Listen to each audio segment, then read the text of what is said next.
So at Murphy Seed Shop, we sell Pioneer corn and soybeans. We sell cover crops and CRP mixes and waterway mixes and lawn seed, whatever kind of seed people need. We also do crop scouting, soil sampling, and then custom application of cover crops. We started because my brother and I both started working for a farmer that was into cover crops pretty heavily. He let his rye get super tall and thick, and it was really kind of fun to scout in and farm in. And then we started seeing that he was keeping his yields really good. And when my brother and I got access to ground that we could start doing cover crops on, that really got us into it. And then it's like, well, if we're bringing some in for us, let's get this guy to do it too, and this guy. And then pretty soon we said, it's hurting us that we can't apply our own. So then that's when we added the equipment, and that pushed up the acres. And we found a cooperator that would do aerial application for us. That really helped. So that's how it really snowballed. We got asked to do that business accelerator when we kind of got introduced to Practical Farmers, and I think first off, I took it, to be honest, because there was some financial incentive to help with the equipment we were buying. And when we got started with Jennifer, it seemed overwhelming at first because she was asking for so much information and details, and I mean, taxes and, everything, customer numbers and total pounds of products sold. And it felt really like, a lot of legwork to even just talk about our business.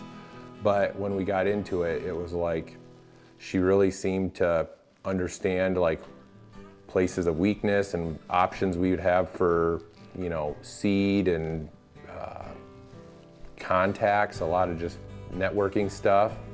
And there's, we've been done with it for a few months now, kind of graduated the program, but it's still like our book is right here in my desk, and it's like, there's stuff that like, hey, within this year we'd like to do this, and within 3 years we'd maybe like to do this. We had to break it up because there were so many good ideas and things that it's like, it was like getting hit with a fire hose. Like you just didn't know where to start and how much to try and tackle right away. So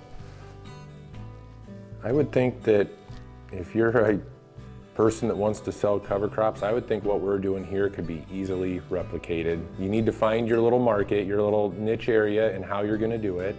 Are you going to get a drone and try and drone apply stuff, or are you going to try and, do you have the equipment that you could ground apply? But I think it's pretty low cost to get started selling cover crops. You can, if you have even a little bit of equipment and shed space, you can get started selling some cover crops. And honestly, a thing that helps us is we do a little bit on Facebook, and that just kind of helps,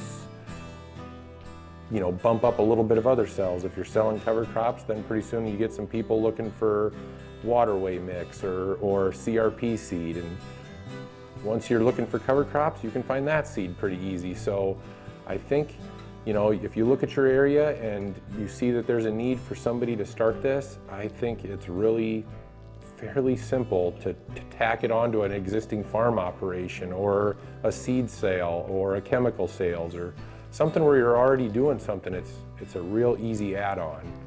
So we had a forklift and we had some seed tenders. It made it really easy to start moving cover crop seed around. And it kind of, for our situation, we're really busy in the spring with seed, Pioneer, and corn and soybeans, but late summer and fall, early fall, we can hammer away at cover crops, and it kind of adds some balance to it. So I think there's a lot of opportunity for areas. I mean, the one that slows us down from spreading much wider is just travel time with equipment. You kind of build a radius and you try and not get too far from kind of the middle. So.